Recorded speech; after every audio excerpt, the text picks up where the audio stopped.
Hi, everyone, and welcome to the Songwriters on Process podcast. My name is Benno Papari, and since 2010, I've run the Songwriters on Process website, where you can find more than 200 conversations with songwriters about the creative process. I'm not here to talk about tour stories, band drama, how a band got its name, or favorite foods. My goal is to treat songwriters as writers, plain and simple. This is an intelligent conversation about the writing process between two writers. And today's interview is with Erin Rae. Erin has a new album out on 30 Tigers Records called Lighten Up. And a lot of comparisons have been made to the singer-songwriters of the 1970s, Joni Mitchell, Jackson Browne. Almost every review talks about a reference to some canyon, typically Laurel Canyon, and that scene in the 70s, the singer-songwriter era. And there's a lot of merit to that. But these are just great songs, period. And I'm a big fan of her songwriting. And so even independent of that, these are just great songs. But a few things stood out with this interview that I remember. And we did this. When did we do this? We did this, I think, beginning of March 2022. So not that long ago. And one is the word glowy. She talks about the word glowy a lot. And to me, glowy would be happiness, lights, glow. But it's not for her. You'll have to listen to see. But I was surprised when she defined the word glowy because she says it a bunch. So that's the first thing. The second thing is her process itself. She likes a good hardwood floor because the hardwood floors create some good reverb when she sings. And her process is pretty simple. She walks around with a guitar, and that's how she creates inside, of course. No one can be around, but she just walks through the house singing, and the hardwood floors give her that good reverb when she sings. And last, but probably, well, certainly not least, is the influence that social media and her phone, not social media so much as her phone, has had on her process. And I'm surprised more songwriters haven't told me this. I interviewed Robin Hitchcock a few years ago, and he mentioned this. I think he was the first one that talked about how practically phones and social media creates a distraction. You're not creating when you're on your phone all the time, and you're not open to your environment and to listening and to using your senses to see and hear and smell what's around you if you're on your phone all the time. And it's very practical. There's no deeper meaning than that, but how phones have taken away that creative element at that creative time. And sure, but the practical part of it is that how can you be aware of your surroundings if you've got your if your head's buried in your phone all the time? And she talks about how she had to actually set it outside, keep it away from her when she records, when she creates, because she found herself going back to it so much and sapping her of her creative energy. So anyway, I enjoyed this a lot. It's a great new album, Lighten Up, as I said, that's out on 30 Tigers Records. And with that, here is my interview with Erin Rae. So thanks for taking the time to talk to me. Yeah, thanks for having me. Yeah, and I love the new album. I was listening to it for a lot in the past couple of weeks, and it's fantastic. So thank you. Always start with this question. Outside of songwriting, how much writing are you doing? Some people like to journal. Some people just do, dabbling in other types of writing. How much writing are you doing outside of that? I am an occasional journaler. Yeah. I think in the last few years I've gotten to do like an essay here or there, and I actually owe one to a publication right now. So I need to get on that. But yeah, I don't have a real consistent practice. I always feel better, of course, when I do journal and kind of let things flow in that way. So do you ever look, is that ever maybe a place for song ideas? It hasn't really been. I think it probably just kind of clears out some things, clears out the muck. And yeah, I feel like song ideas kind of to me and at random times, just driving down the road or doing some other task. Usually not having my mind on writing is when like the initial idea comes. So yeah, I think I used to, when I was first getting started, I carried around a journal with me, like a kind of a big like drawing notebook, and would just like write down ideas and like doodle in it. And I mean, it definitely helps if I've written something down, even if it's just a line, to revisit it and be like, oh yeah, that was something, kind of keeping it in the subconscious or whatever, just like, but yeah, typically if I'm journaling, it's kind of just to shed some personal whatever, noise, I guess. Yeah. Yeah. So you mentioned the doodling and things, and I've had some songwriters tell me that. Well, actually, let me ask you this. Yeah. Are you, when it comes to lyrics, are you pen and paper or a computer person? Pen and paper. And you said that so as if there was no other option. You were so clear. But I'll tell you, I could do an entire website dedicated to the song, to just the pens. And songwriters are so particular about their writing utensils. So I could do an entire website dedicated just to the types of pens and even like types of paper. I mean, down to brand and color of ink and the type of paper. So yeah. I'm guessing are you flexible with that at all? Do you have your thing that you just like to use? I love to shop for school supplies. I feel like, I pretty consistently will buy like moleskin, journals. I don't know if that's how you say it, but, so I usually have that kind of journal, but I'm so inconsistent about like filling them up. So I'm like, do I have a preference? I don't know, but I love, I guess a ballpoint pen. What is that with like the heavier ink, not the gel? Yeah. I mean, I don't mind the gel, but it doesn't feel as like, I don't know, it just feels better to have the. But it's a confidence thing though, right? I mean, it's to me, and I guess we'll talk about the ritual now, but I mean, I absolutely have pens. I mean, I don't know what this is, but it's what is this? Energel. Yeah. And I love it. And it's the only one I'll buy. Yeah. I can write with anything, but it's a confidence thing. Like if I have the ritual and I know that there are certain things that I tend to write more effectively with, then I don't know if that makes a difference. Like maybe it's superstition, but if there's certain things that if I have those things with me, right, maybe there's a greater chance of success. I don't know. So yeah, how important is that ritual to you? Like time of day, place? I mean, place down to like the room or the chair. Like for me, again, there are certain things like I write in this chair, but I revise in that chair behind me. I don't do those things. So I'm curious if you have rituals like that where you just tend to get your best writing done. I think I've moved around to so many different houses over, the last however many years, 10 years. But where it feels the best to just, I write the best when I'm like walking around with my guitar singing, kind of like, it's very connected to me, like the physical element of, and just like, I don't know if it's emotional or what that just kind of, I feel like I trust it more if it comes out like in that way rather than me like coming up with it and writing it down.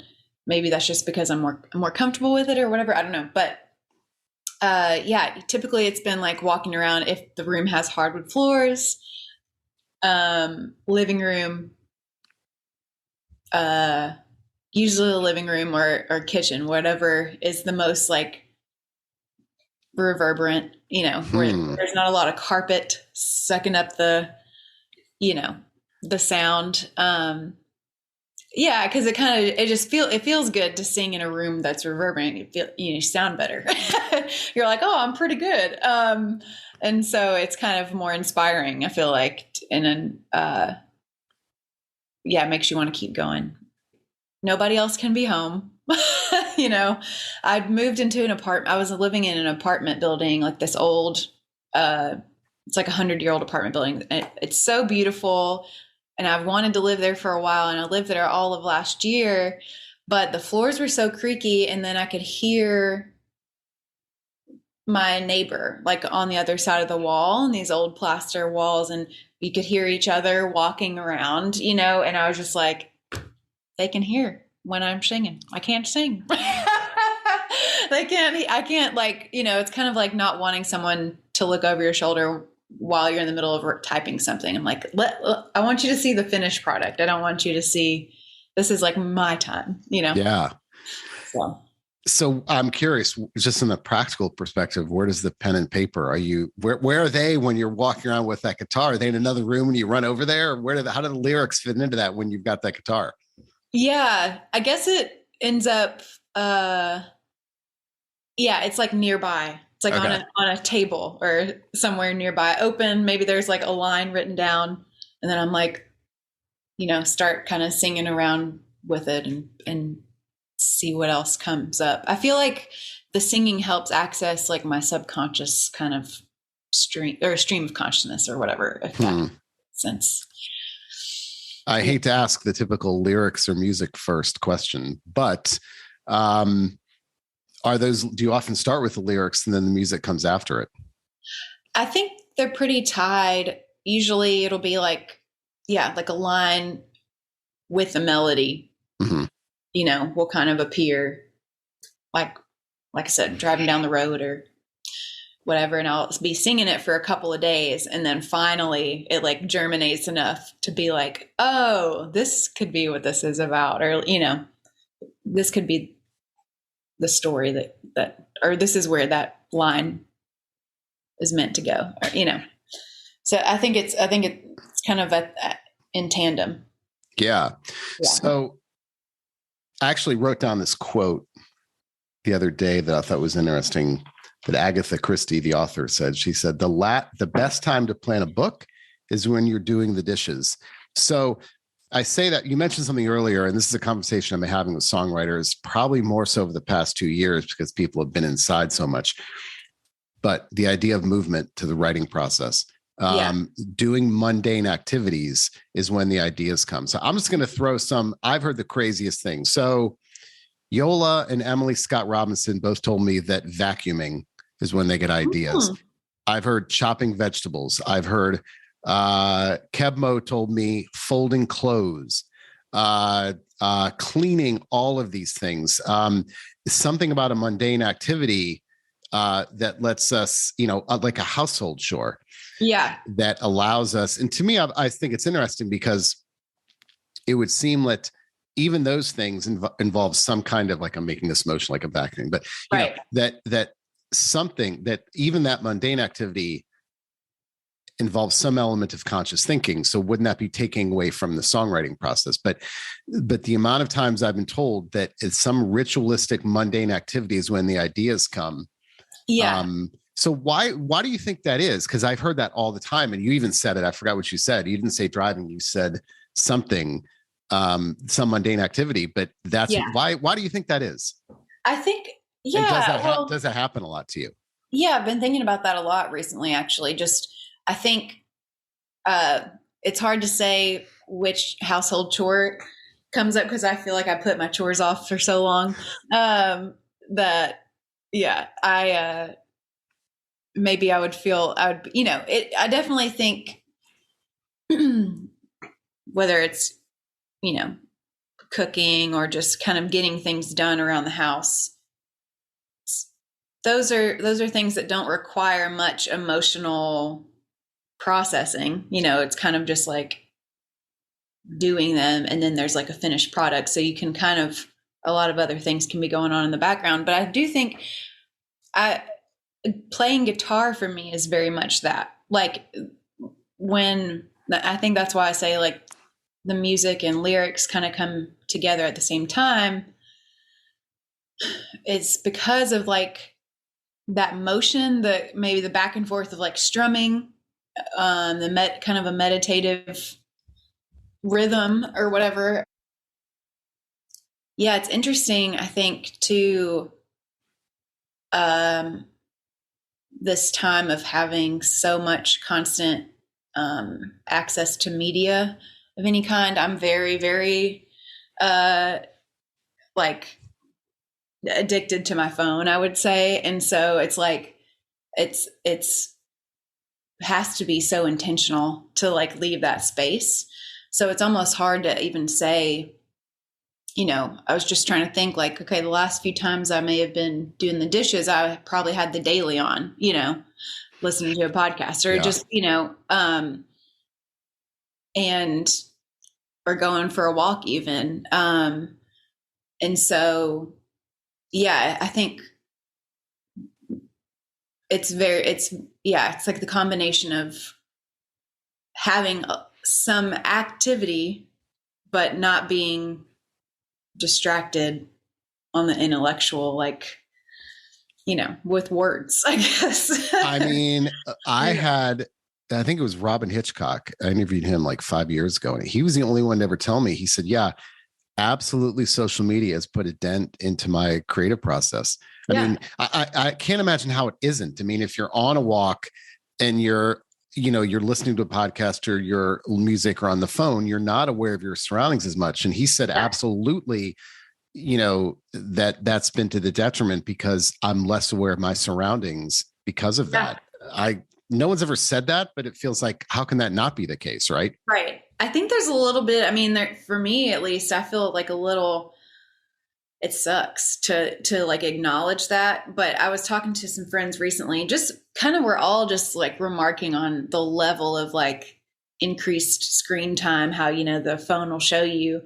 And I was like, I think it's getting worse, and yeah, I don't think when I was first starting to write songs, I think I probably still had a flip phone, Wow. uh, I think, or maybe I had like like the little slide up when it was still like T9 Oh, right. Right. zone. I think not for very long. It was like not too long after that I got my first iPhone, but like, I think this was like also the level of like, maybe the software hadn't been developed to like hook us into our phones so much. It seemed like I had more free mental space, and so now it's just so important. Like the writing of this record, it really required me to set aside that time to be like, okay, 2 hours, 3 hours, 2 hours with my phone on airplane mode, Wow. Yeah. and just kind of being like, okay, treat it like if I was going to do like a meditation, but longer. It's like, I'm not looking at my phone right now. If I'm get uncomfortable, then, I'll switch activities. I can like, draw or something, or just, I would like bring colored pencils into the writing space and just be like, okay, I'll play guitar. And if I'm not feeling that, then I'll go through some lyrics that I had before and kind of, or just find something that, so just keeping that like a playful element to what I'm doing. But not to intentionally get you away from the phone. Yeah. Wow. And also just to like settle in to the present moment more, and less just picking up a different activity, honestly, but something that's still creative. Like, yeah, kind of just like, I think the creative muse or whatever for me, that channel is so tied to like a feeling of being free to explore and being playful and like kind of childlike in a way, where that judgment is removed. Like, so need that judgment to get out of the way so that stuff can just come out, and then I can figure it out later if I like it or not, But I think the time that I feel like most inspired and free of like any anxiety or criticism is like late at night, I've had many times where I've been like driving through town after spending time with friends. So it's kind of like that feeling of like, okay, I've been fulfilled like by connection with people, or I went to a show and saw some inspiring music, and also my like coffee has worn off for the day, so I don't have that anxiety. And I'm like tired, and it's just kind of like the glowy time. So it's not quite like right before sleep or like semi-sleep, but it is like something about being tired maybe is a little bit of a just a kind of I don't drink, but like similarly gives you that like freedom of like at least creative inhibition. I kind of like can romanticize things a little bit better. So I think you mentioned your phone and earlier, but do you have a lot of ideas, whether they're voice melodies or lyrical ideas in your phone? Yes. And be honest with me, because I've had some songwriters tell me, if any songwriter tells you they go through those, they're lying. They never do. This person said. So how often do you go back through those ideas for whether for an idea or maybe because you're stuck and you go, oh, that's a good place. I need that. This is perfect for this song. Yeah. I definitely will go back sometime, especially if it's been a minute since I've like had an idea, or I'm just like, do I even write songs? Like, what am I doing? And so I'll just, pull up the old voice memos, and it's, it always sounds, insane to me. Actually, there's like a lot of just where it almost sounds, I'm like, am I yelling? Like, why do I sound like that? Very occasionally, because it's very strange. Usually this happens like while I'm driving or walking, and so I'll sing whatever, and the music is in my head, but that I can't remember like what exactly it sounded like. So I just have the melody that I'm singing into the phone, which I'm like, well, without reference it sounds kind of weird, and I'm not sure that it's it's a hit or miss situation, but I definitely do go through them sometimes. Is there an ideal emotion when you tend to get your best writing done?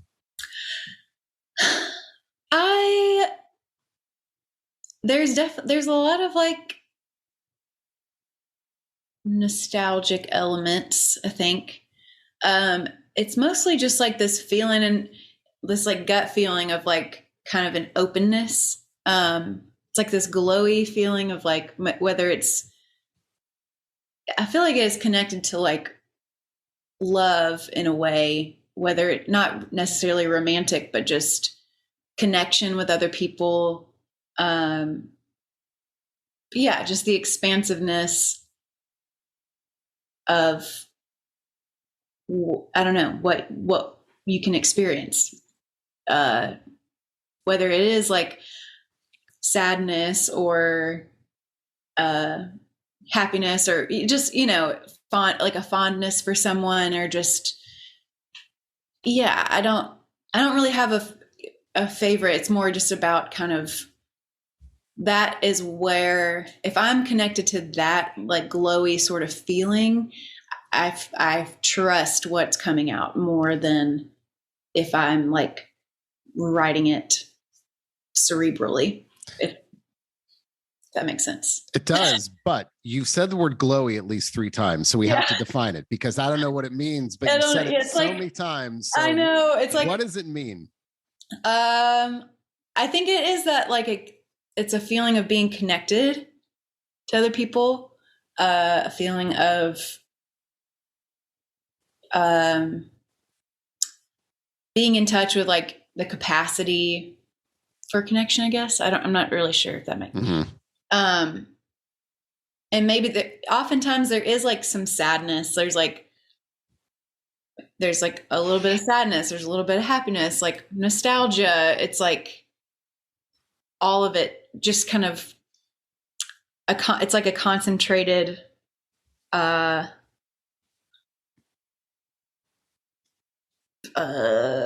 Yeah, a concentrated feeling of like the human experience. Okay, like, good.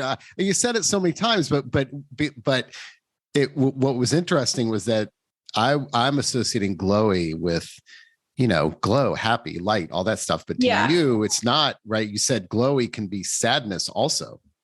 Yeah, I think it's more about like the space, like energetic space. I like that. Yeah, I'm kind of good. imagining like an orb. Yeah. All right, a couple more questions. What was on the latest album? What song was the biggest struggle to finish? Was there a song that you maybe wanted to give up on because it wasn't coming, but you pushed through? Was there a song that just was a real challenge? Well, Lighten Up and Try was one that I ended up co-writing with my friend Andrew. I had like started that like verse and chorus, and then really, I needed a pal to come help flesh that out. And I just love Andrew's writing style. So that was like, we hadn't written much together in our years of being friends and touring. So that was very cool. Andrew Combs. Okay. Yeah. Let's see. The song Gonna Be Strange was one where the second verse came very close to the time I went to go record, because of, I sat with it for a while, sat with that first verse and chorus and kind of like sang different things here and there, but just, it kind of had to wait for like the next emotional, like, I don't know, the next little time of like where it was up towards the surface of the subconscious or whatever, so to kind of revisit it, because I did not want that to sound trite or just like phoned in. So sometimes that's the most difficult part. It's like being like, okay, I guess I just have to wait.